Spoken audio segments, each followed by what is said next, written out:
Brought to you by TechnoSpark 20 series smartphones. I'm superhuman.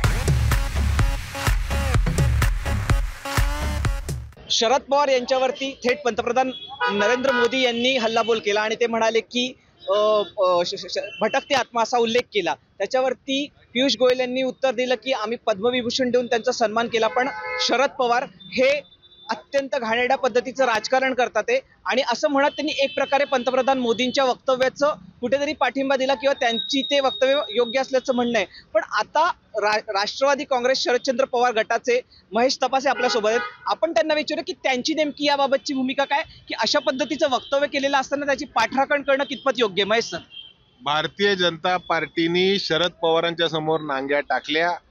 पंतप्रधानांना आणि पूर्ण भारतीय जनता पार्टीला पूर्णपणे माहिती पडलं आहे की महाराष्ट्रामध्ये त्यांची डाळ गळत नाही। 35 सीटा महाविकास आघाडीच्या येतात, त्याच्यामुळे नंदुरबारच्या सभेमध्ये पंतप्रधानांनी थेट पवारांना ऑफर केली, आम्ही स्वाभिमानी कार्यकर्ते आहोत, आम्ही विकाव नाही, आम्ही तुमच्या ईडीला, सीबीआयला, पोलिसांना, इन्कम टॅक्सला घाबरत नाही। शरद पवार फार मोठी जादू आहे, पंतप्रधानांना ते कधी माहीत नसेल।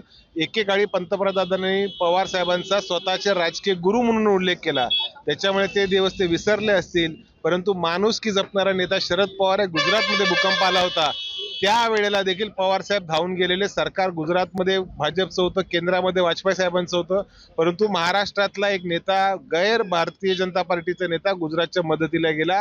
हे सपशेल पंतप्रधान मोदी आणि अमित शहा साहेब विसरलेले आहेत। पियुष गोयलांचं काय सांगायचं, ते थेट निवडणुकीमध्ये कधी निवडून आलेले नाही, पहिल्यांदा जात आहेत। कोळीवाड्यातनं जाताना नाक दाबून जायला लागतं त्यांना, त्याच्यामुळे लोकांच्या भावनेसोबत ते समरस होऊ शकत नाही।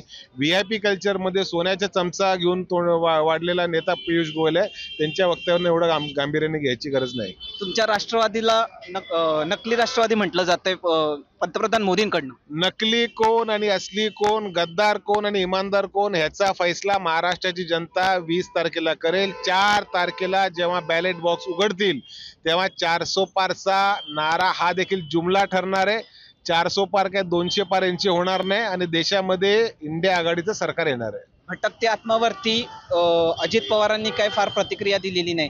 सख्या पुतण्यानं अशा पद्धतीनं रिॲक्ट होणं हे तुम्हाला कितपत योग्य वाटतं? अजित दादा ईडीच्या भीतीने भाजपमध्ये सामील झाले, ते जुने अजित दादा राहिले नाही।